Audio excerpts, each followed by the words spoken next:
Imagine if you could write more persuasive copy. Well, there's one persuasive copy formula that works every single time. It's called P.A.S. P.A.S.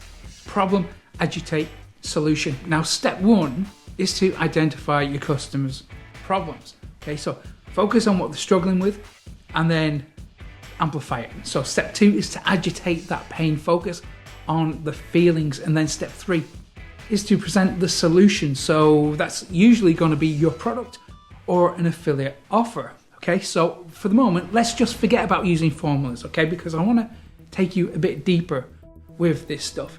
And you'll probably want to take some notes today because there is a lot to cover.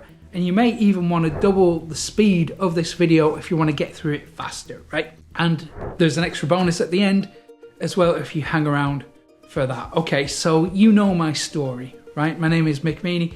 And if you don't know my story, then I've been struggling to build a business for a very long time, and I failed consistently, right? For a very long time.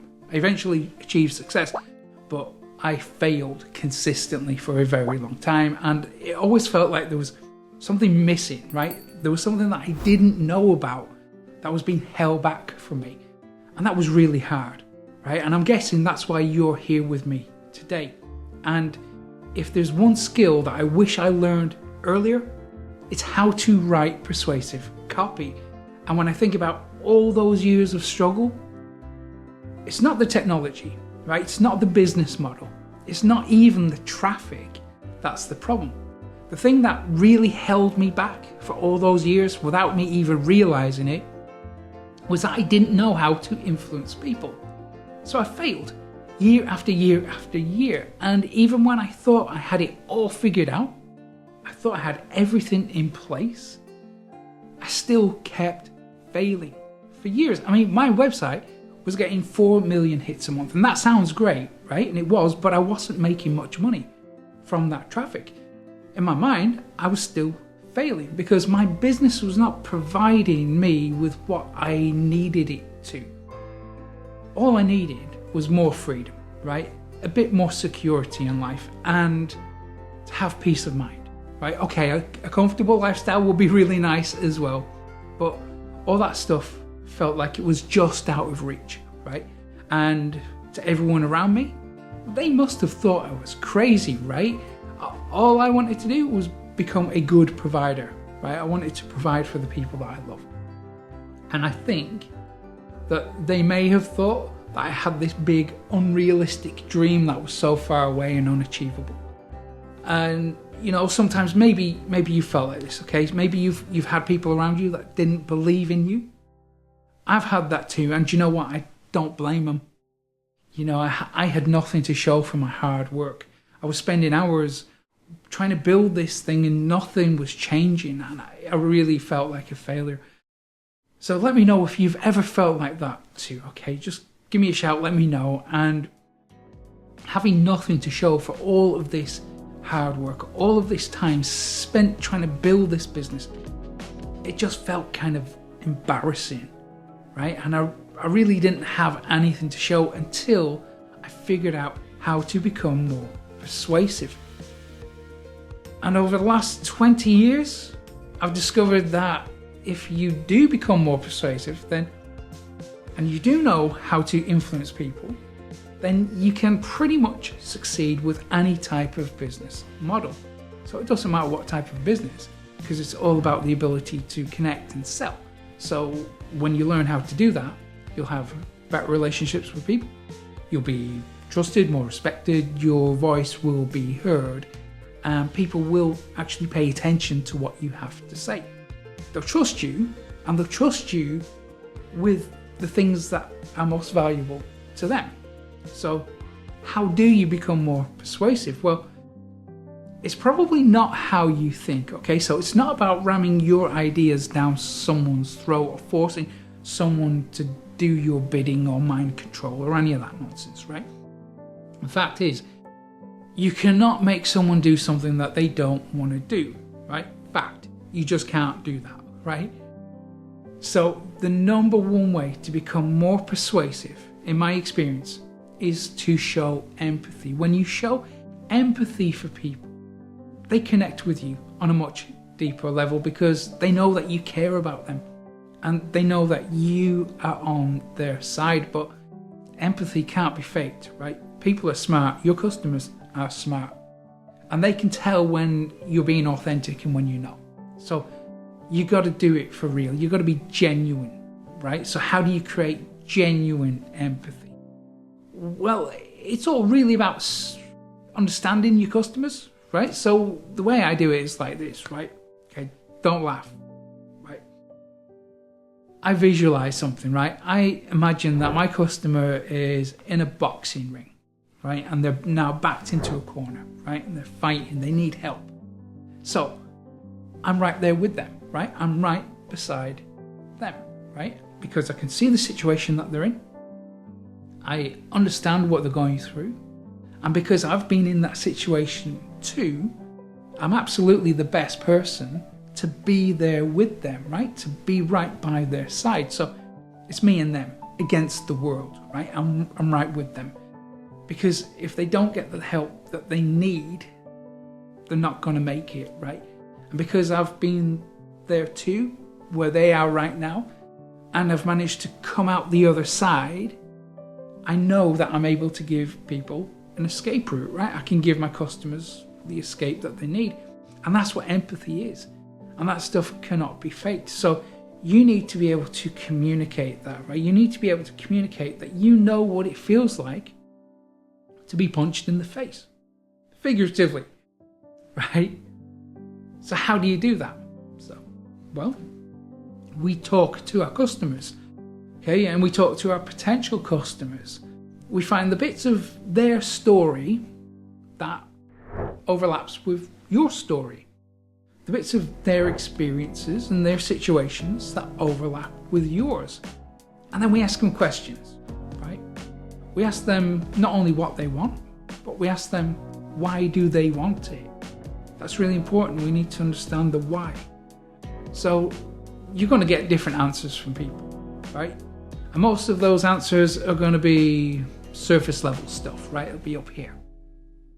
So for an example, okay, if I ask my customers what they want, they're going to say more website traffic.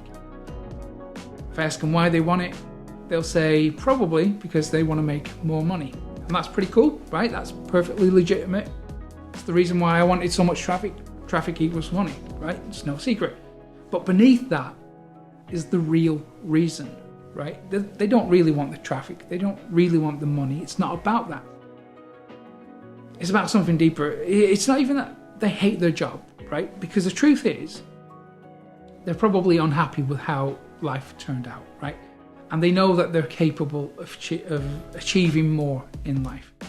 Because the reality is, they realized that they have all this potential and they have this burning desire to become more independent, like truly independent, right? A lot of my customers have a problem with authority, with being told what to do or how to spend their time. But they've become really good at hiding that. But they really want to be independent. So you have to get to the core of your customers and what they really want.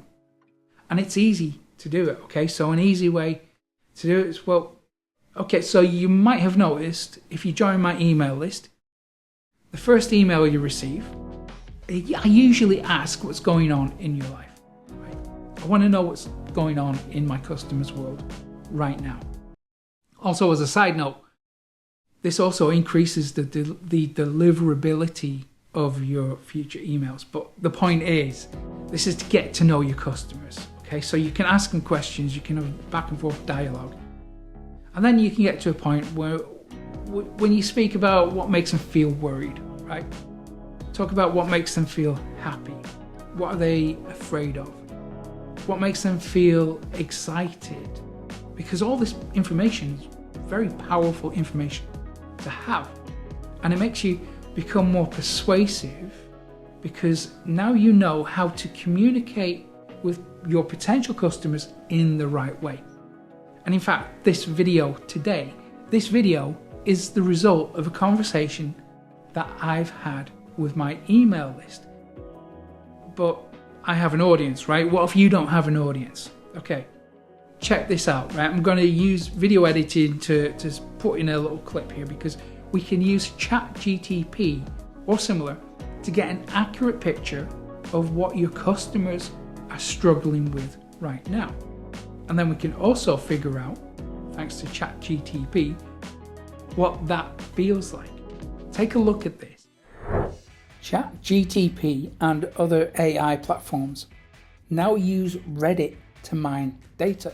So while we could go to Reddit and spend time getting involved with the communities, which could be a good idea, we can also go to ChatGTP and start a conversation about your target audience. So let's pretend I'm in the golf niche.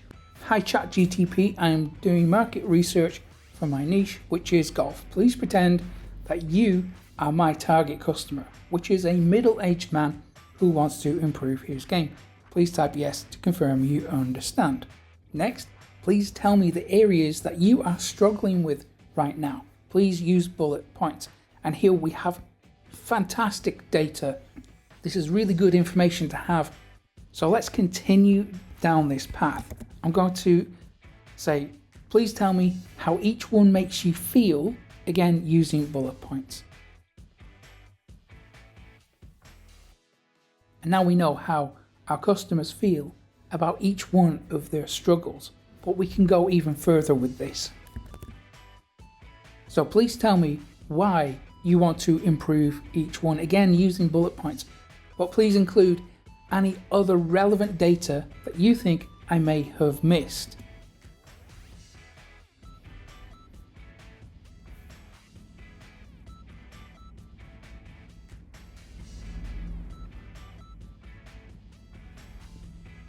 So now we've built a really detailed picture of how your customers are feeling. Okay, so that's pretty powerful stuff, right? But what do you do with this information? Well, you weave it into your content, right? Imagine it's like seasoning. So you sprinkle it on your stories, and that's going to create affinity. And speaking of stories, take a look at this email from one of my customers. This is Sam, and she said she'd love to know more about storytelling, but when she thinks of a story, she thinks of Little Red Riding Hood. Now, this is a really good point. Thank you, Sam, for sending me that email. But your stories, they don't need to be long, okay? They usually only need to be a few sentences. Now, Sam asks about marketing toothpaste. Okay, so let's think about this, right? This is a really good opportunity to talk about the history of marketing, because, well, toothpaste became so popular because of persuasive storytelling. In the early 1900s, a marketer called Claude Hopkins told the world that everyone has a problem, and that problem was potential tooth decay, and the only solution was to use this brand of toothpaste. Now, Hopkins identified a problem and then tapped into vanity. He created the desire for a solution. And at the time, before Hopkins ran these adverts, only 6% of the population brushed their teeth. Pretty gross, right? But after he ran his adverts, 65% of the population began brushing their teeth. Still pretty gross, but a massive improvement. So he used educational content mixed with persuasive storytelling to make toothpaste what it is today. And if you want to learn how to write persuasive stories and how to structure your content in the right way, I do have something I think you will love, and it's not going to cost you a penny. This is the bonus that I mentioned at the beginning. So if you click the link in the description, you will get more training from me. I'm going to show you how to structure your content, right? Persuasive content. And I'll also show you how you can get your hands on even more stuff, including ChatGTP prompts and persuasive copywriting templates. Click the link in the description. Thank you for being here with me today. Take care and God bless.